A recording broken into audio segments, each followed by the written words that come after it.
할렐루야. 하나님께서 오늘 하루도 넉넉한 은혜로 같이 해 주실 줄로 믿습니다. 다 같이 사도신경으로 신앙고백 같이 하심으로 새벽 예배 부활 새벽기도학교 채우기 3일째 예배 하나님께 같이 드리십니다.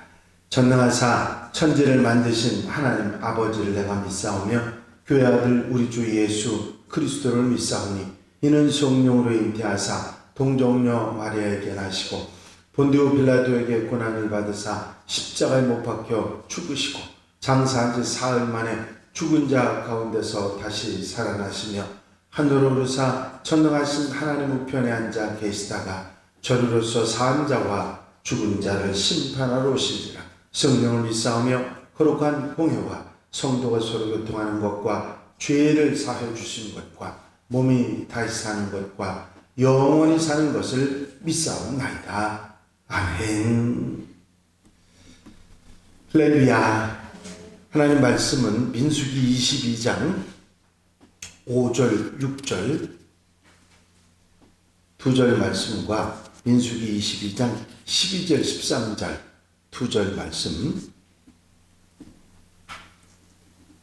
한 절씩 보시겠습니다. 먼저 민수기 22장 5절에서 6절 한 절씩 교독하십니다. 그가 사자를 부올의 아들 발람의 본향 강변 부돌에 보내어 발람을 부르게 하여 가로되 보라 한 민족이 애굽에서 나왔는데 그들이 지면에 덮여서 우리 맞은편에 거하였고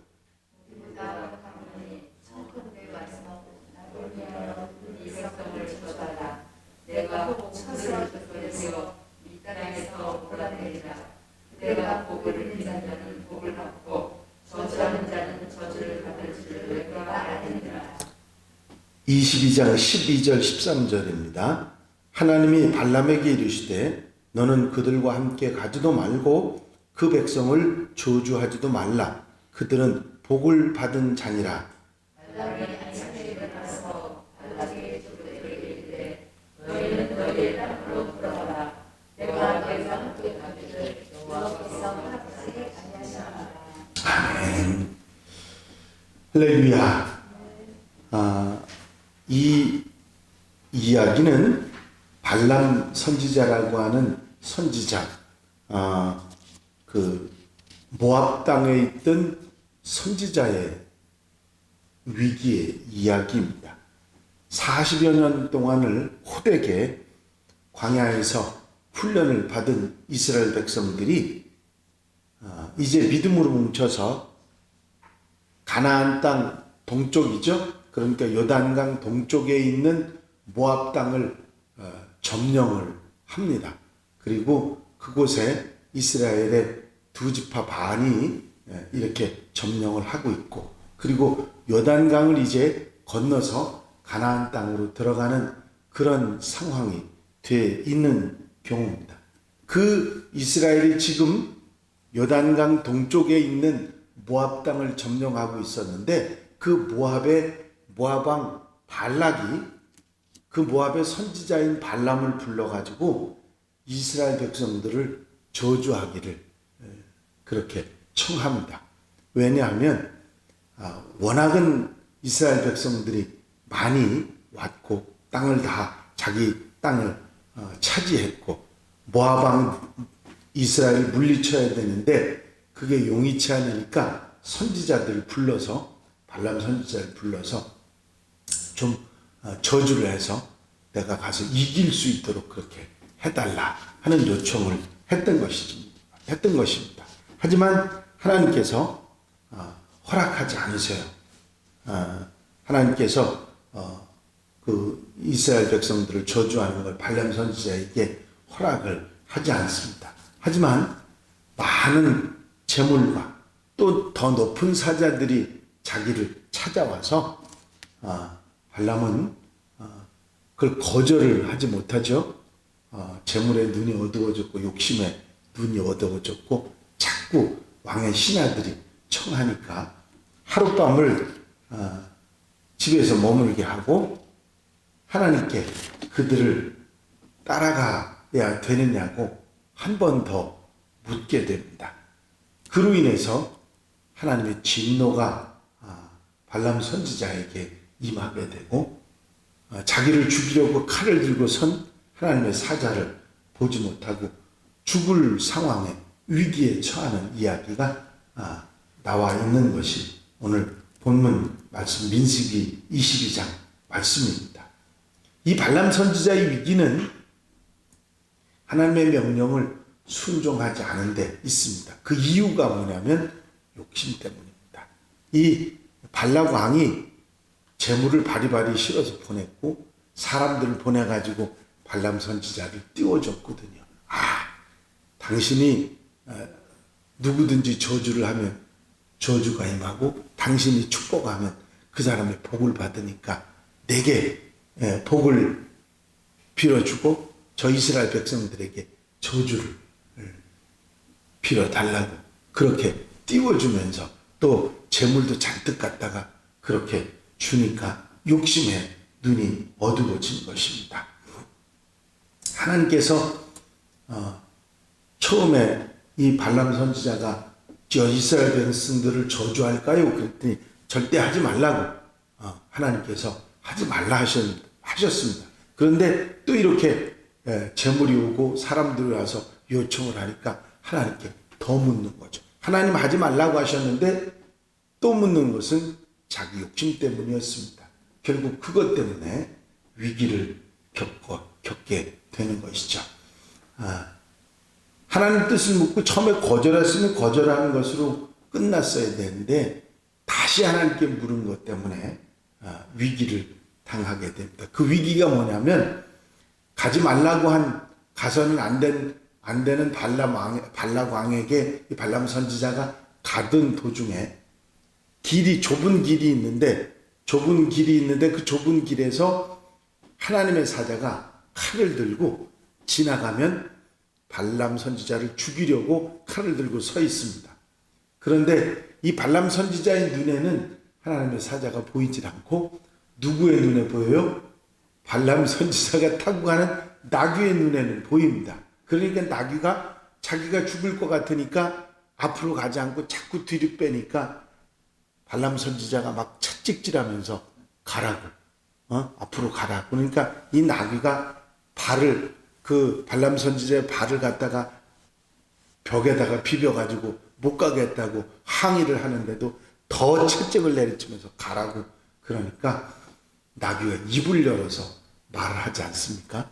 아니, 저 앞에 하나님의 사자가 칼을 들고 서 있는데 그것이 보이지 않느냐고, 내가 어떻게 나가다가 죽게 하느냐고 펄쩍 뛰니까 그제서야 발람 선지자의 눈이 밝아져서 하나님의 사자가 칼을 들고 서 있는 것을 보게 되고 이제 더 나가지 않고 뒤를 돌아가게 됩니다.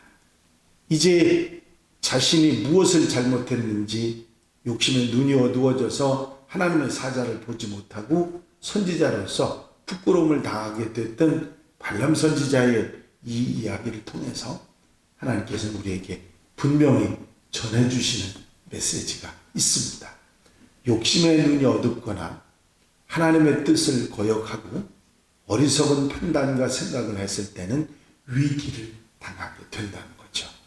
이 발람 선지자의 이야기 가운데 우리에게 주시는 교훈은 너무 평범하지만 너무나도 당연한 교훈입니다.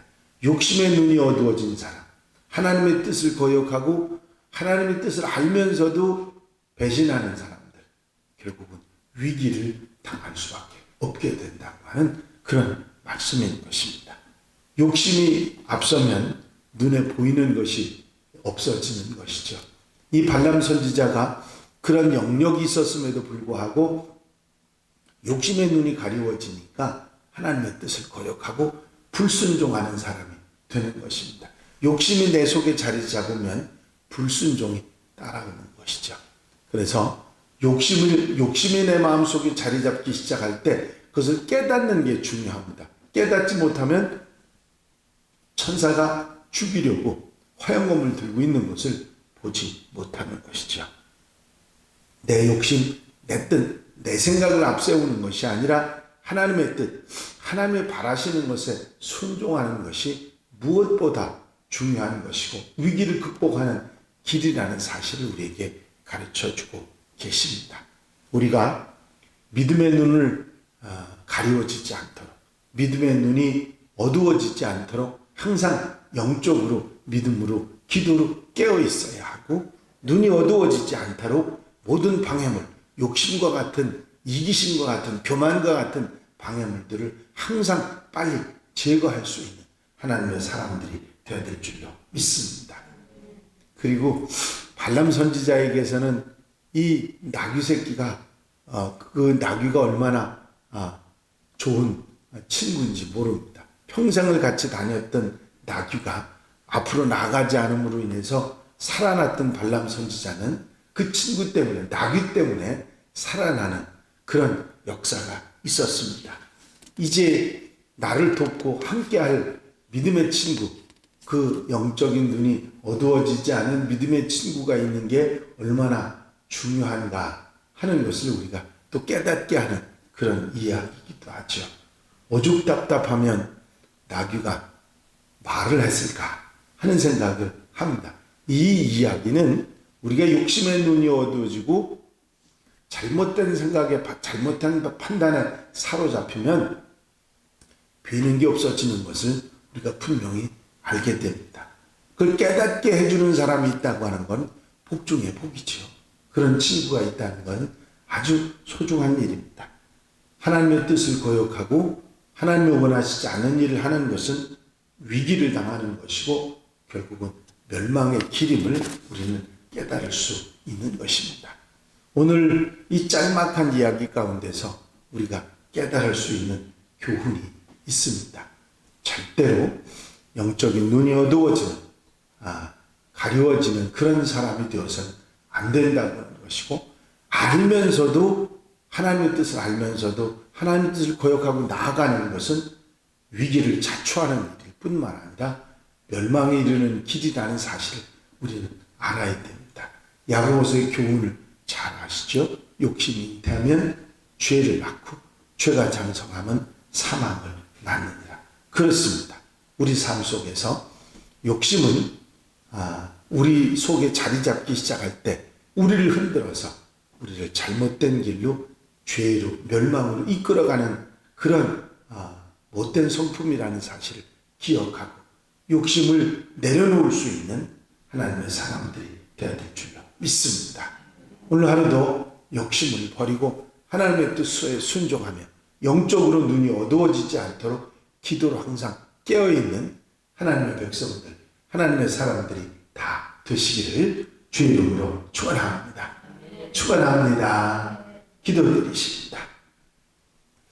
사랑과 은혜가 영심하신 아버지 하나님, 발람 선지자의 교훈을 통해서 욕심이 우리의 눈을 어두워지게 하고 욕심에 사로잡힐 때 이제 영적으로 깨어지지 않고 깨어있지 않고 이제 영적인 눈이 가리워질 때 우리에게 위기가 다가오고 죄가 다가오고 멸망이 우리에게 가까이 왔음을 분명히 기억하게 하신 귀한 말씀을 듣습니다. 주여, 욕심을 내려놓게 하시고 기도로 항상 영이 깨어 있어서 이제 앞을 바라볼 수 있는 지혜가 있는 하나님의 백성들이 되게 하여 주시옵소서. 어리석은 판단, 교만한 생각, 하나님을 거역하고 하나님의 뜻을 알면서도 따르지 않는 모습은 모양이라도 버리게 하여 주시옵시고 언제나 순종하며 믿음으로 살아가는 하나님의 백성들이 되게 하여 주시옵소서. 우리에게 다가올 수 있는 위기들을 미리 극복해 나가는 지혜로운 하나님의 백성들이 될 수 있도록 인도해 주시옵소서. 사랑하는 성도들, 하나님의 삶을 축복해 주시되 지혜롭게 아버지 하나님 은혜 속에 값지고 복된 삶을 살아가는 한 날이 되게 하옵소서. 오늘도 믿음으로 기도하고 순종하며 하나님의 아름다운 뜻을 따라 살아가는 복된 하루로 삼아 주시옵소서. 허락하여 주실 줄로 믿사옵고 예수 그리스도 이름으로 기도하옵나이다. 아멘. 주님 가르치신 기도 함께 드리십니다. 하늘에 계신 우리 아버지시여, 이름이 거룩히 여김을 받으시오며 나라의 마옵시며 뜻이 하늘에서 이루어진 것 같이 땅에서도 이루어지이다. 오늘날 우리에게 일용할 양식을 주옵시고 우리가 우리에게 죄 지은 자를 사하여 준 것 같이 우리 죄를 사하여 주옵시고 우리를 시험에 들지 말게 하옵시며 다만 악에서 구하옵소서. 나라와 권세와 영광이 아버지께 영원히 싸움나이다. 아멘.